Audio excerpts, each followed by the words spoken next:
Spiritual ಈಗೋ ಇದೀಗ ಎಷ್ಟು ಜನರಲ್ಲಿ ನೋಡ್ತಾ ಇದೀವಿ ಸ್ಪಿರಿಚುವಲ್ ಈಗೋ. ಗ್ಯಾರಂಟಿ ಇದು ಬೇಡ ಮಾಸ್ಟರ್ಸ್. ಯಾರು ಈ ವಿಡಿಯೋ ನೋಡ್ತಿರೋ ಕೇಳಿಸ್ಕೊಂತಿರ್ತಿರೋ ಗೊತ್ತಿಲ್ಲ. ಸ್ಪಿರಿಚುವಲ್ ಈಗೋ ಅಂತೂ ಖಂಡಿತ ಬೇಡ. ನನಗೆ ಎಲ್ಲ ಗೊತ್ತು, ನಾನೇ ಎಲ್ಲ ತಿಳ್ಕೊಂಡ್ಬಿಟ್ಟಿದೀನಿ, ನನ್ನಿಂದಾನೇ ಎಲ್ಲ.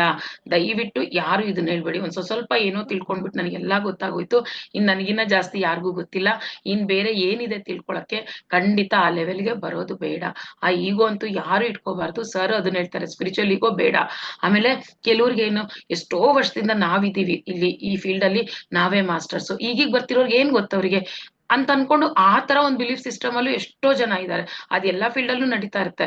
ಜೊತೆಗೆ ಈ ಸ್ಪಿರಿಚುವಲ್ ಫೀಲ್ಡ್ ಅಲ್ಲೂ ಅದಾಗಬಾರ್ದು ಖಂಡಿತ.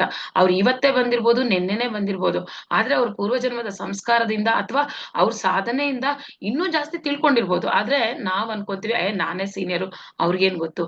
ಈ ತರ ಒಂದು ಆಟಿಟ್ಯೂಡ್ ಖಂಡಿತ ಬೇಡ. ಆ ಈಗೋ ಬೇಡ. ಸರ್ ಹೇಳೋದ್ ನಂಗೆ ಅದೊಂದಿಷ್ಟ, ಸ್ಪಿರಿಚುವಲ್ ಈಗೋ ಬೇಡ.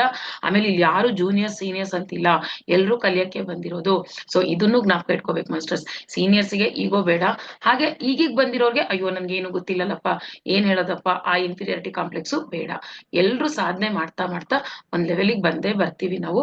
ಆವಾಗ್ಲೇ ಮಾಸ್ಟ್ರಿ ಪಡೆಯೋದು. ಯಾವಾಗ ಸಾಧನೆ ಮಾಡ್ತಿರ್ತೀವೋ ಅವಾಗ ಖಂಡಿತ ಮಾಸ್ಟ್ರಿ ಪಡಿತೀವಿ. ಈಗೋ ಅನ್ನೋದು ಬೇಡ. ಅದೊಂದು ಹೇಳ್ಬೇಕಿತ್ತು ಅವ್ರು ಪಾಯಿಂಟ್ಸ್ ಅಲ್ಲಿ. ನಂಗೆ ಅದೊಂದು ತುಂಬಾ ಇಷ್ಟ. ಈಗೋ